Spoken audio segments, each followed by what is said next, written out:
Let me walk you through what happened to Anna and Marcus. They were 5 minutes away from their wedding. 5. The music had started, the guests were seated, the photographer was already snapping photos, and then the priest calmly stepped forward and said, "I can't marry you today." It shocked everyone. But behind that moment was a story full of love, miscommunication, and a lesson that stayed with them long after the wedding dresses and tuxedos were packed away. The day started off beautifully. Anna woke up early, not because she had to, but because she simply couldn't sleep. She said it felt like Christmas morning, but multiplied by 10. Her mom brought her coffee in bed, and they sat quietly for a while, just soaking in the moment. No rush, no chaos, just quiet happiness. Her best friends arrived later, buzzing with excitement. The hair and makeup team set up in the living room, and there was this warm, electric energy all around. Laughter, old music playing in the background, and the occasional nervous squeal. Marcus, meanwhile, was getting ready with his groomsmen a few blocks away. He was always the calm one between the two, but even he admitted later that he kept checking his watch every 5 minutes.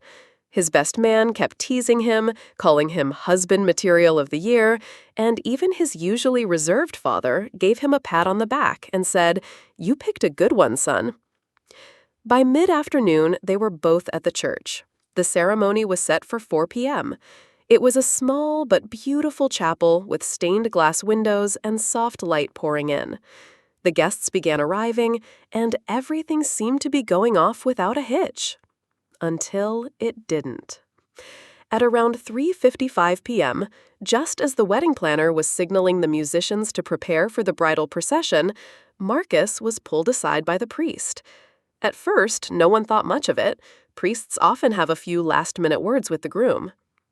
But Anna's bridesmaid noticed something strange.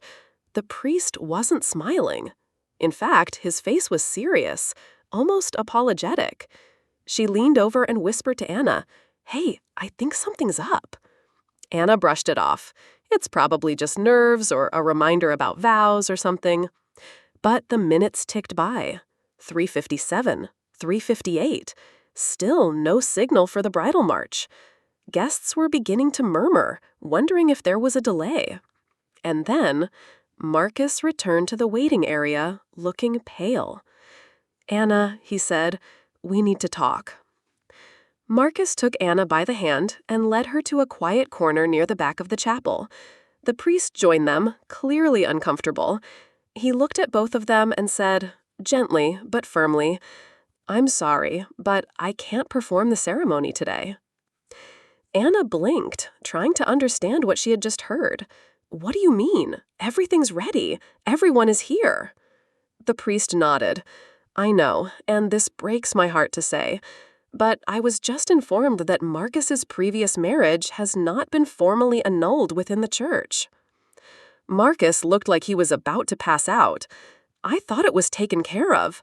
I filed the papers years ago. We even spoke about it during our counseling sessions." The priest sighed. "Unfortunately, the church has no record of the final decree of nullity. Without that, Marcus is still considered married in the eyes of the church, and until that is resolved, I cannot proceed with a religious ceremony." Anna just stood there, stunned. It wasn't betrayal. It wasn't a lie. It was something else.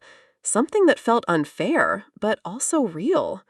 Tears welled up in her eyes, not from anger, but from heartbreak. Months of planning, dreams, expectations, all put on pause because of a technicality. Marcus kept repeating, "I thought it was done. I thought it was done." Meanwhile, the guests were still waiting. The wedding planner approached quietly and asked, "Should we delay the music a bit longer?" Anna nodded, unable to speak. Her mother, sensing something was off, came over and wrapped her arms around her.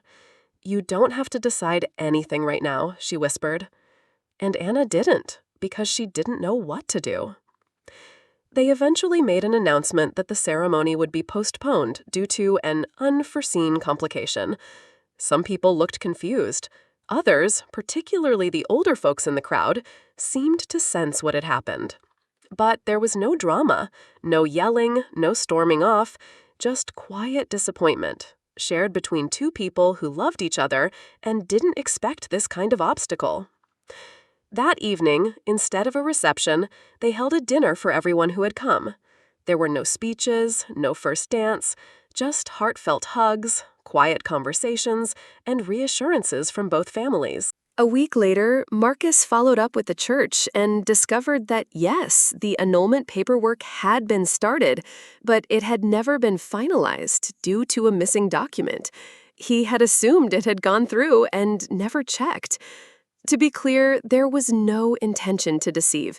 It was a simple mistake with huge emotional consequences. Anna could have walked away. She could have said, "This is too much," and no one would have blamed her. But she didn't. She stayed. They processed everything together. And 3 months later, once the annulment was complete, they got married in the same church. Same priest, same families, fewer guests, but this time, every "I do" carried a deeper meaning. Life doesn't always go according to plan, but love, real love, it adjusts, it breathes, it waits.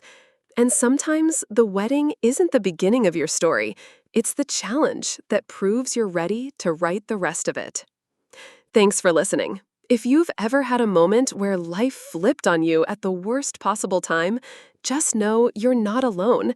And sometimes those moments aren't endings. They're the chapters that change everything. Feel free to share your own story. Email it to me if you want to stay anonymous. And remember to subscribe for more relatable stories.